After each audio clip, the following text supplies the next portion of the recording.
ಓಂ ಶ್ರೀ ಗುರುದೇವೋಭ್ಯೋ ನಮಃ. ಓಂ ನಮೋ ನಾರಾಯಣಾಯ.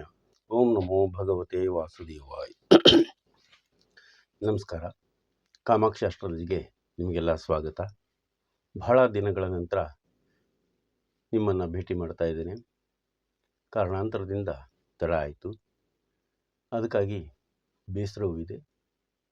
ಈಗ ಮತ್ತೊಮ್ಮೆ ಸಿಗುತ್ತಿರುವುದು ಸಂತೋಷವೂ ಇದೆ. ಅದಕ್ಕೆ ಮೊದಲು ಈವರೆಗೆ ಸಬ್ಸ್ಕ್ರೈಬ್ ಆದಂತಹ ನಿಮ್ಮೆಲ್ಲರಿಗೂ ನನ್ನ ಪ್ರೀತಿಪೂರ್ವಕ ನಮಸ್ಕಾರಗಳು. ಇನ್ನೂ ಸಬ್ಸ್ಕ್ರೈಬ್ ಆಗಿಲ್ಲ ಅಂದರೆ ದಯಮಾಡಿ ಸಬ್ಸ್ಕ್ರೈಬ್ ಮಾಡಿಕೊಳ್ಳಿ ಅಂಥೇಳಿ ವಿನಂತಿ ಮಾಡ್ಕೊಳ್ತಾ ಇದ್ದೇನೆ. ಈ ದಿನ ಕೂಡ ಒಂದು ಹೊಸ ವಿಚಾರವನ್ನು ನಿಮ್ಮ ಮುಂದೆ ನಾನು ತಂದಿದ್ದೇನೆ. ಏನಪ್ಪ ವಿಷಯ ಅಂತಂದರೆ, ಕೆಲವರಿಗೆ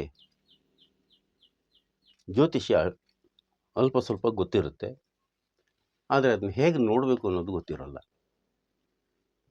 ಇನ್ನು ಕೆಲವರಿಗೆ ಜ್ಯೋತಿಷ್ಯವೇ ಗೊತ್ತಿರಲ್ಲ, ಮತ್ತು ಕೆಲವರಿಗೆ ದಿನ ನಕ್ಷತ್ರ ಎಲ್ಲ ಗೊತ್ತಿರುತ್ತೆ, ಪಂಚಾಂಗ ನೋಡಲಿಕ್ಕೆ ಬಂದಿರುತ್ತೆ. ಹೀಗೆ ನೋಡಲಿಕ್ಕೆ ಬರಲಿ ಬರದೇ ಇರಲಿ, ಆದರೂ ಕೂಡ ನೀವು ಬಯಸಿದಂತಹ ಪ್ರಶ್ನೆಗೆ ಉತ್ತರವನ್ನು ಈ ಒಂದು ವಿಧಾನದಿಂದ ಸುಲಭವಾಗಿ ಗುರುತಿಸಬಹುದು. ಬಹಳಷ್ಟು ಜನರಿಗೆ ನಾನು ಈ ಬಾರಿ ಪರೀಕ್ಷೆಯಲ್ಲಿ ಪಾಸಾಗ್ತೀನೋ ಇಲ್ವೋ ಅನ್ನುವಂಥ ವಿಚಾರ ವಿದ್ಯಾರ್ಥಿಗಳಲ್ಲಿ ಕಾಡ್ತಾ ಇರ್ತದೆ, ಅಂಥವರು. ಇನ್ನು ಕೆಲವರಿಗೆ ನನಗೆ ಬರಬೇಕಾದಂತಹ ಹಣ ಬರುತ್ತೋ ಇಲ್ವೋ ಅನ್ನುವಂಥ ಅನುಮಾನ ಇರುತ್ತೆ. ಮತ್ತು ಕೆಲವರಿಗೆ ಈ ವರ್ಷ ನನಗೆ ವಿವಾಹ ಆಗ್ತದೆಯೋ ಇಲ್ವೋ ಅನ್ನುವಂತಹ ಕೌತುಕ ಇರುತ್ತೆ. ಮತ್ತು ಕೆಲವರಿಗೆ ನಾನು ಪ್ರೀತಿಸಿದವರು ನನಗೆ ಸಿಗ್ತಾರೋ ಇಲ್ವೋ ಅನ್ನುವಂಥ ವಿಚಾರ ಕೂಡ ಇರುತ್ತೆ. ಹಾಗೆ ಮತ್ತು ಕೆಲವರಿಗೆ ನಾನು ಈ ವರ್ಷ ಮನೆ ಕಟ್ಟಿಸ್ಬೋದಾ ಅಥವಾ ಕಟ್ಸೋಕ್ಕಾಗೋದಿಲ್ವಾ ಅನ್ನುವಂಥ ಪ್ರಶ್ನೆ ಇರುತ್ತೆ. ಮತ್ತು ಕೆಲವರಿಗೆ ನನಗೆ ಆರೋಗ್ಯ, ಕೆಟ್ಟೋದಂಥ ಆರೋಗ್ಯ ಸರಿ ಆಗುತ್ತಾ, ನಾನು ಆರೋಗ್ಯವಂತನಾಗ್ತೇನಾ ಅಥವಾ ಇಲ್ವಾ ಅನ್ನುವಂಥ ವಿಚಾರ ಇರುತ್ತೆ. ಇನ್ನು ಕೆಲವರಿಗೆ ಸರ್ಕಾರಿ ನೌಕರಿ ನನಗೆ ಸಿಗ್ಬೋದಾ ಅಥವಾ ಇಲ್ವಾ ಅನ್ನೋವಂಥ ಗೊಂದಲದಲ್ಲಿರ್ತಾರೆ. ಮತ್ತು ಕೆಲವರು ಸರ್ಕಾರಿ ನೌಕರಿಯಲ್ಲೇ ಇದ್ದಂಥವ್ರು ಅಥವಾ ಯಾವುದೇ ನೌಕರಿಯಲ್ಲಿದ್ದಂಥವ್ರಿಗೆ ನನಗೆ ಈ ವರ್ಷ ಪ್ರಮೋಷನ್ ಸಿಗುತ್ತೋ ಇಲ್ವೋ ಅನ್ನುವಂಥ ವಿಚಾರ ಇರ್ತದೆ. ಮತ್ತು ಕೆಲವರಿಗೆ ನನಗೆ ವರ್ಗಾವಣೆ ಆಗ್ಬೋದಾ, ಕೆಲಸದಲ್ಲಿರುವಂಥವ್ರಿಗೆ ಈ ವರ್ಷ ನನಗೆ ವರ್ಗಾವಣೆ ಆಗ್ಬೋದಾ ಅಥವಾ ಇಲ್ವಾ ಅನ್ನುವಂಥ ವಿಚಾರಗಳನ್ನು ಇರುತ್ತೆ. ಇನ್ನು ಕೆಲವರಿಗೆ ಬಿಟ್ಟು ಹೋದಂತಹ ಗಂಡ ಅಥವಾ ಹೆಂಡತಿ ಯಾರಾದರೂ ವಾಪಸ್ ಬರ್ತಾರೋ ಇಲ್ವೋ, ಹೀಗೆ ಹಲವು ಪ್ರಶ್ನೆಗಳಿರ್ತವೆ. ಆ ಎಲ್ಲ ಪ್ರಶ್ನೆಗಳನ್ನು ಒಂದೇ ವಿಧಾನದ ಮುಖಾಂತರ ನೀವು ನೋಡ್ಬೋದು ಅಂತ ಸುಲಭವಾದಂಥ ವಿಧಾನವನ್ನು ಈ ದಿನ ನಾನು ನಿಮಗೆ ತಿಳಿಸ್ತಾ ಇದ್ದೇನೆ. ಇದಕ್ಕೆ ಪಂಚಾಂಗ ನೋಡ್ಲಿಕ್ಕೆ ಬಂದರೆ ಸಾಕು, ಮತ್ತು ನಿಮ್ಮ ನಕ್ಷತ್ರ ಯಾವುದು ಅನ್ನೋದು ತಿಳ್ಕೊಂಡಿರಬೇಕು. ಹಾಗೆ ಉಳಿದ ಎಲ್ಲ ನಕ್ಷತ್ರಗಳನ್ನು ನೀವು ನೋಡ್ತಾ ಇರಬೇಕು, ಅಂದರೆ ಮನಸ್ಸಿನಲ್ಲಿ ಗೊತ್ತಿರಬೇಕು. ಹಾಗೆ ತಿಥಿ, ವಾರ, ನಕ್ಷತ್ರಗಳು ಕೂಡ ನಿಮಗೆ ಪರಿಚಯ ಆಗಿರಬೇಕು. ಇದು ಸಾಮಾನ್ಯವಾಗಿ ಎಲ್ಲರಿಗೂ ಗೊತ್ತಿರುತ್ತೆ, ಆದರೂ ಕೂಡ ನಿಮಗೆ ಈ ದಿನ ನಾನು ಈ ಮೂಲಕ ನಾನು ತಿಳಿಸ್ತಾ ಇದ್ದೀನಿ.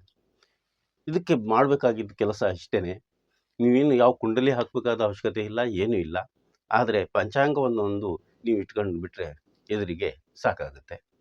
ಹೇಗೆ ಅಂತಂದರೆ, ನಮಗೆ ಇರುವಂತಹದ್ದು ನಮ್ಮಲ್ಲಿ 9 ಗ್ರಹಗಳು. 9 ಗ್ರಹಗಳು ಅಂತಂದರೆ ಕೇತು, ಶುಕ್ರ, ರವಿ, ಚಂದ್ರ, ಕುಜ, ರಾಹು, ಗುರು, ಶನಿ, ಬುಧ. ಇದು ವಿಂಶೋತ್ತರಿ ದಶಾ ಪದ್ಧತಿ ಮುಖಾಂತರ ನಾನು ಇಲ್ಲಿ ನಿಮಗೆ ತಿಳಿಸ್ತಾ ಇದ್ದೇನೆ. ವಿಂಶೋತ್ತರಿ ದಶಾ ಪದ್ಧತಿಯಲ್ಲಿ ಕೇತು ಮೊದಲನೇ ನಕ್ಷತ್ರ ಆಗುತ್ತೆ.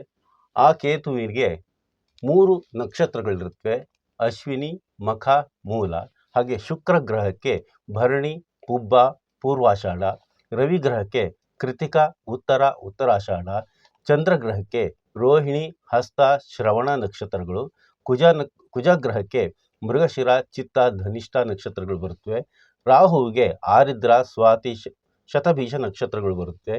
ಗುರುಗ್ರಹಕ್ಕೆ ಪುನರ್ವಸು, ವಿಶಾಖ, ಪೂರ್ವ ಭಾದ್ರ ನಕ್ಷತ್ರಗಳು ಬರುತ್ತವೆ. ಶನಿ ಗ್ರಹಕ್ಕೆ ಪುಷ್ಯ, ಅನುರಾಧ, ಉತ್ತರ ಭಾದ್ರ ನಕ್ಷತ್ರ ಬರುತ್ತೆ. ಬುಧ ಗ್ರಹಕ್ಕೆ ಆಶ್ಲೇಷ, ಜ್ಯೇಷ್ಠ, ರೇವತಿ. ಈ ರೀತಿ 27 ನಕ್ಷತ್ರಗಳು 9 ಗ್ರಹಗಳಿಗೆ ಹಂಚಲ್ಪಟ್ಟಿವೆ.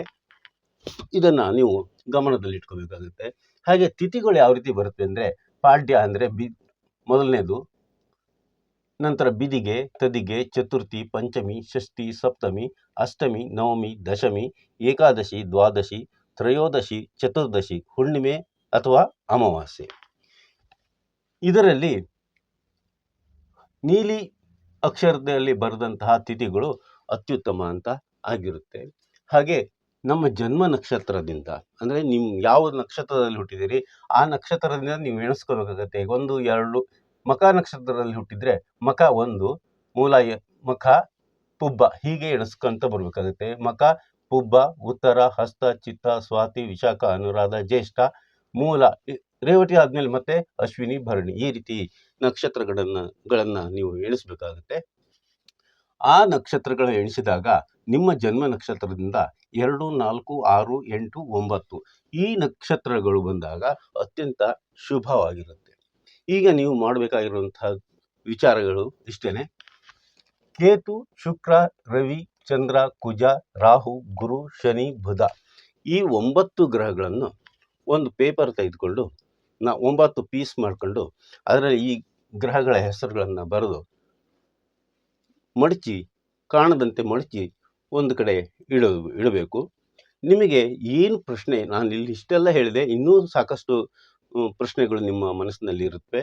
ಆ ಪ್ರಶ್ನೆಗಳನ್ನೆಲ್ಲ ನೀವು ನೆನೆಸ್ಕೊಂಬಿಟ್ಟು ಈ ಗ್ರಹಗಳ ಚೀಟಿಗಳನ್ನು ನೀವು ಬರೆದು ಹಾಕಿದಾಗ ಬರೆದು ಅಲ್ಲಿ ಒಂದು ಕಡೆ ಇಟ್ಟಿರ್ತೀರ. ಅದರಲ್ಲಿ ಯಾವ ಪೇಪರ್ನಲ್ಲಿ ಯಾವ ಗ್ರಹದ ಹೆಸರು ಬರೆದಿದೆ ಅಂಥೇಳಿ ನಿಮಗೆ ಗೊತ್ತಿರೋದಿಲ್ಲ. ನೀವು ಪ್ರಶ್ನೆ ಮಾಡಿ ನೋಡಬೇಕಾದಾಗ ಆ 9 ಪೇಪರ್ಗಳಲ್ಲಿ ಯಾವುದೋ ಒಂದು ಪೇಪರನ್ನು ನೀವು ತೆಗಿತೀರಿ ಅಂತ ಇಟ್ಕೊಳ್ಳಿ. ಉದಾಹರಣೆಗೆ ಚಂದ್ರನ ಪೇಪರ್ ನಿಮಗೆ ಸಿಕ್ತು ಅಂತ ಇಟ್ಕೊಳ್ಳಿ. ಚಂದ್ರನ ಪೇಪರ್ ಸಿಕ್ಕಿದಾಗ ಚಂದ್ರನಿಗೆ ಬರುವಂತಹ ನಕ್ಷತ್ರಗಳನ್ನು ಗುರುತು ಮಾಡ್ಕೊಳ್ಳಿ. ಚಂದ್ರನಿಗೆ ರೋಹಿಣಿ, ಹಸ್ತ, ಶ್ರವಣ, ರೋಹಿಣಿ, ಹಸ್ತ, ಶ್ರವಣ ಹೀಗೆ 3 ನಕ್ಷತ್ರಗಳು ಬರ್ತವೆ. ಈ ಚಂದ್ರನ ನಕ್ಷತ್ರಗಳು ಬಂದಾಗ ಪಂಚಾಂಗವನ್ನು ತೆಗೆದು ನೋಡಿ ಆ ದಿನ ಚಂದ್ರ ಯಾವ ನಕ್ಷತ್ರದಲ್ಲಿ ಇದ್ದಾನೆ ಅಂಥೇಳಿ. ಆ ನಕ್ಷತ್ರ ರೋಹಿಣಿ, ಹಸ್ತ, ಶ್ರವಣ ಆಗಿದ್ದಲ್ಲಿ ಆ ನಕ್ಷತ್ರವು 2, 4, 6, 8, 9ನೇ ನಕ್ಷತ್ರ ನಿಮ್ಮ ಜನ್ಮ ನಕ್ಷತ್ರದಿಂದ ಆಗಿದ್ದಲ್ಲಿ ಮತ್ತು ಆ ದಿನದ ತಿಥಿ ಬಿದಿಗೆ, ತದಿಗೆ, ಪಂಚಮಿ, ಸಪ್ತಮಿ, ದಶಮಿ, ತ್ರಯೋದಶಿ ಮತ್ತು ಹುಣ್ಣಿಮೆ ಈ ರೀತಿ ಆಗಿದ್ದಲ್ಲಿ ನಿಮ್ಮ ಕೆಲಸ 100% ಆಗುತ್ತೆ ಅಂಥೇಳಿ. ನೀವು ಏನು ಪ್ರಶ್ನೆ ಮಾಡಿ ಆ ಚೀಟಿಯನ್ನು ಎತ್ತಿರ್ತೀರೋ ಅದು 100% ಕೆಲಸ ಆಗ್ತದೆ ಅಂಥೇಳಿ. ಹೀಗೆ ಅಕಸ್ಮಾತ್ ನಕ್ಷತ್ರದಲ್ಲಾಗಲಿ ತಿಥಿಯಲ್ಲಾಗಲಿ ಮತ್ತು ಜನ್ಮ ನಕ್ಷತ್ರದಿಂದ ಬಂದಂಥ ಶುಭ ನಕ್ಷತ್ರಗಳಾಗಲಿ ಯಾವುದಾದ್ರೂ ಒಂದು ಕಡಿಮೆ ಆದರೆ ಆ ಕೆಲಸ ಆಗುತ್ತೆ, ಆದರೆ ಸ್ವಲ್ಪ ನಿಧಾನ, 75% ಅಂತೇಳಿ. ಇದರಲ್ಲಿ 2 ಬರದೆ 1 ಮಾತ್ರ ಸರಿ ಆಯಿತು ಅಂತಂದರೆ ಆವಾಗ ಬರೀ 50% ಅಂತೇಳಿ ತಿಳ್ಕೋಬೇಕು. ಹೀಗಿದ್ರೂ ಕೂಡ ಈ ರೀತಿ ಬಂದಾಗಲೂ ಕೂಡ ನೀವು ಎತ್ತಿದಂತಹ ಚೀಟಿ ಚಂದ್ರ ಅಲ್ಲದೆ ಶುಕ್ರ, ರವಿ, ಬುಧ ಈ ಗ್ರಹಗಳ ಚೀಟಿ ಬಂದು ಆ ದಿನ ಆ ನಕ್ಷತ್ರಗಳು ಇದ್ದಲ್ಲಿ ಅದು ಕೂಡ ನಿಮಗೆ ಅತ್ಯುತ್ತಮ ಫಲವನ್ನು ಅದು ನೀಡುತ್ತೆ. ಯಾವ ಗ್ರಹ ಬಂದಿರುತ್ತೋ ಆ ಗ್ರಹಕ್ಕೆ ಅವರು ಮಿತ್ರರಾಗಿದ್ದು ಚಂದ್ರ ಆ ನಕ್ಷತ್ರದಲ್ಲಿ ಸಂಚರಿಸ್ತಾ ಇದ್ದರೆ ಆ ದಿನ ನಿಮ್ಮ ಕೆಲಸ ಆಗುತ್ತೆ. ಇಲ್ಲ ಅಂತಂದರೆ ಅದು ತಡ ಆಗುತ್ತೆ. ಎತ್ತಿದಂತಹ ಚೀಟಿಯಲ್ಲಿ ಬಂದಂತಹ ಗ್ರಹಕ್ಕೆ ವಿರೋಧಿ ಗ್ರಹ ಏನಾದರೂ ಬಂದಿದ್ದಲ್ಲಿ, ಚಂದ್ರನಿಗೆ ಆಗದೇ ಇರುವಂತಹ ಗ್ರಹ ಅಂದರೆ ಶನಿ ಆಗಲಿ, ರಾಹು ಆಗಲಿ, ಕೇತು ಆಗಲಿ, ಗುರು ಕೂಡ ನಿಧಾನ ಅಂತ ತೋರಿಸುತ್ತೆ. ರಾಹು ಬಂದಲ್ಲಿ ಕೆಲಸನೇ ಆಗೋದಿಲ್ಲ, ಶನಿ ಬಂದಲ್ಲಿ ತುಂಬ ತಡ ಅಂಥೇಳಿ ನೀವು ತಿಳ್ಕೊಬಹುದು. ಈ ರೀತಿಯಲ್ಲಿ ನೀವೇ ಸ್ವತಃ ನಿಮ್ಮ ಪ್ರಶ್ನೆಗಳಿಗೆ ಸುಲಭವಾಗಿ ಉತ್ತರವನ್ನು ಕಂಡುಕೊಳ್ಳುವಂತಹ ಇದೊಂದು ವಿಧಾನ. ಇದನ್ನು ಉಪಯೋಗಿಸಿ ನೋಡಿ, ನಿಮ್ಮ ಮನದ ಇಚ್ಛೆಯನ್ನು ಪೂರ್ಣ ಮಾಡ್ಕೋಬಹುದು ಅಂತೇಳಿ ಹೇಳ್ತಾ, ಈ ವಿಡಿಯೋ ನಿಮಗೆ ಇಷ್ಟ ಆಯಿತು ಅಂತಂದರೆ ಲೈಕ್ ಮಾಡಿ, ಶೇರ್ ಮಾಡಿ, ಸಬ್ಸ್ಕ್ರೈಬ್ ಮಾಡಿ. ಮುಂದಿನ ವಿಡಿಯೋದಲ್ಲಿ ಮತ್ತೊಮ್ಮೆ ಸಿಗೋಣ. ನಮಸ್ಕಾರ.